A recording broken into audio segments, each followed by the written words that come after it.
Well, hello and welcome.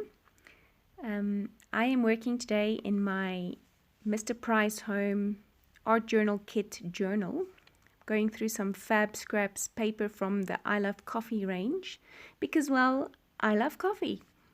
And so I wanted to play and figure out this time-lapse video thing for a process video, see how it works and see how it goes, and so I was playing. I put gesso on this page just because I find that things stick much better when gessoed. So using other mediums and other art products on top of gesso always works easier. I find the piece that I want. I'm using the patterned side, so I tear carefully not to ruin the pictures so that I can use those for later. I've got a polka dot and a stripe page here that I just tear up. I want the weathered look without having a distress tool, so I just tear the paper and stick it down with Mod Podge. It's a matte Mod Podge, so it dries matte. I stick it both on the page and on the back of the paper so that it's definitely stuck. This dries fairly quickly, so you do need to work, well, normal pace. Where the edges that I had torn was very white, I folded it over and it revealed the other side of the paper, which was the opposite pattern. I quite liked that effect. It added some dimension and some texture to the page. Great. Forgot to switch off my phone sound when recording this audio. And here's where I realized that having this type of process video leaves you with lots of space where you get to watch paint dry, unless you're clever and you record over these. I'm learning slowly but surely.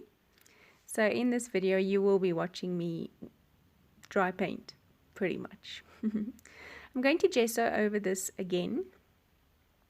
I find that using glues like gel medium and Mod Podge, it resists a lot of your other media like water paint and inks and distress oxides, and then with the Faber Castell Gelatos that I was wanting to use.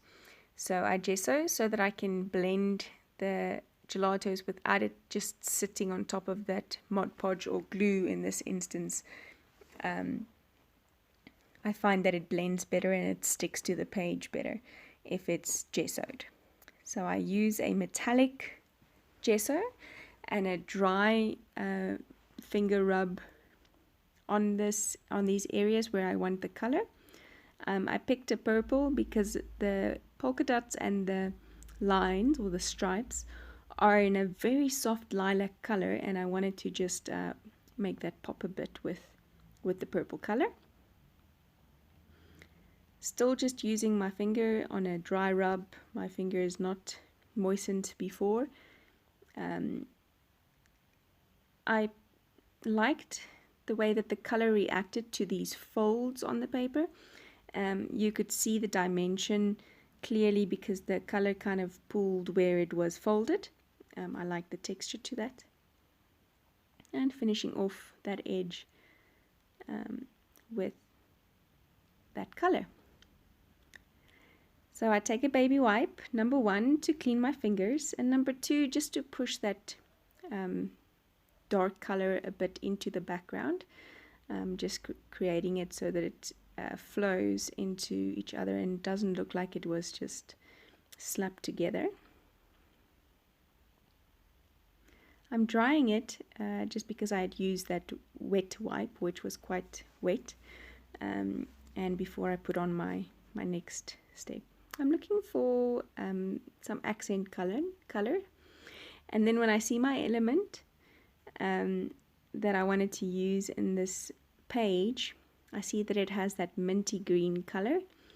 And so I use another, it's the metallic mint green that I use here to break the purple and to lift up the color from the elements.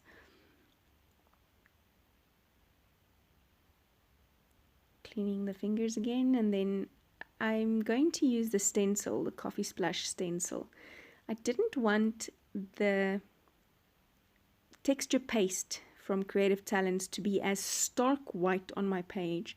So I mixed it with a metallic coffee brown, which I had hoped would be that metallic coffee brown color, but in the end was not as dark as what I hoped. I think I didn't mix it as well as I wanted to. And so I just scrape that with a normal, I don't have a palette knife, so I use a normal plastic cutlery knife to just scrape through the areas that I want. Obviously those coffee rings, or cup rings should I say, and then the splashes of coffee. I did clean my stencil in between. Not cleaning your stencil kind of ruins them. So I did get up to clean those in between. While watching my paint dry, I mixed some gelato with water into a mini mister, and I created my own shimmer spray. Again, drying this, it gives the little bit of a shimmer to the page and to the texture paste, and makes it all flow into one another in the sense that it doesn't look like it was slapped together. So I tore my my focus points or elements that I wanted on this page while I was watching the texture paste dry. I wanted a coffee-like page. So this is about coffee, not at all in a coffee color, but about coffee and my love for it. And so I used the doily, and then I used some golden brown thread, which once I dried it, kind of looked like the foam on top of good coffee, or the crema. But on the top of a good cappuccino, that foam just kind of gave it that look. I literally just wrung it around my finger and pulled it apart, and put it on top of those doilies, in between the doily and the piece that I had torn off. I'm just playing around here to see how things should go and where they would fit and where it would look good. I'll start sticking it down just now. Trying to see if that works, because those empty spaces kind of pull my my eye towards it the whole time, so I didn't want them empty. I will still find a sentiment. I'm sticking these down with some gel medium, just because I know that gel medium sticks for a long time, but it's also forgiving in the first little while, in that you can move your things around. I'm sticking the thread on top of the gel medium without actually putting gel medium on top of it, so that it would look more frayed and, you know, dry and natural there, and not stuck on there and clumping all together. Those are some coffee cups.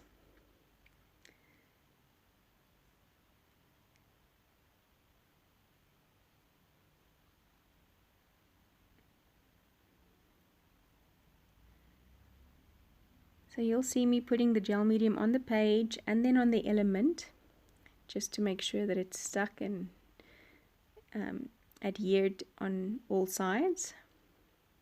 Just put the thread on and then put the piece with the gel medium over, so that the gel medium doesn't actually go into those clumps of thread. Watch this space, watch what I do. I go over with gel medium, and then I do that dreaded thing that pretty much everyone does at some stage when doing art. Yes, I put it in my coffee cup. The brush in my coffee cup. Can you believe it? Come back after cleaning everything. I had put some gold around some of the interest pieces, or this is where I just put the lilac over. And then my flash dies because my phone dies. So waiting for my phone to charge, I put the gold around the edges, and I looked for my what should I say, my wording on this page, something that would draw my attention. And it says all you need is love and a cup of coffee. Yes, so I've got some cardboard and some wood veneer pieces, and I'm just trying to see how this would go. I used some of the pieces that I had torn off from these pictures. Again, gel medium is my glue of choice. Sticking it down there. I used some gelato just to bring some gold gelato just to bring some accent to the edge of that piece. Hello, Grace. Good of you to join us. Sticking my wood veneer piece with gel medium as well. Because it doesn't stick immediately, I had to put something heavy on top just to make sure that it stays in place without lifting up in some pieces, because this page by now is pretty warped, which is the great part of this. Again, misting just to bring all of these elements together and not make them look all separate on the same page.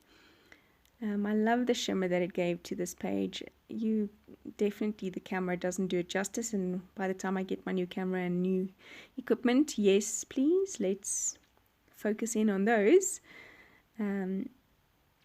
Just drying it while that veneer piece sets on that page.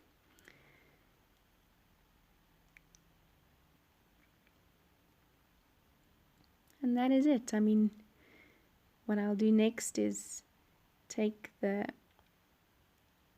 gold gelato and just rub it over those coffee cup rings and splashes, just to give it some shimmer and some make it stand out a bit more.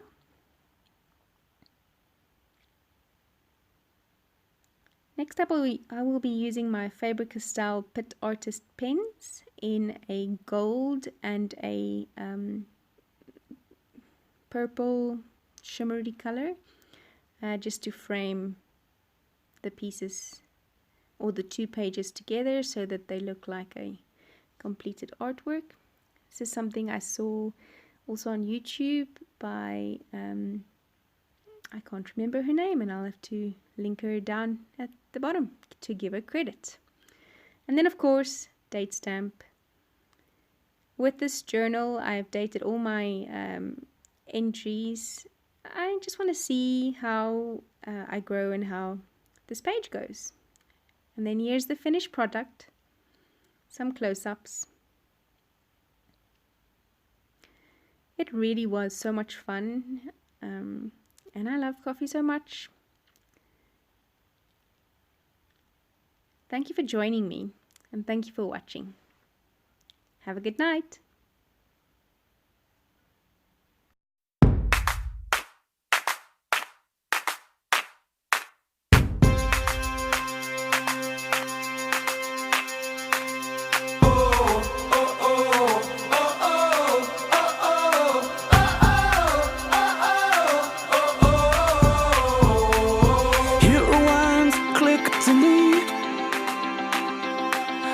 Face to face with the younger me.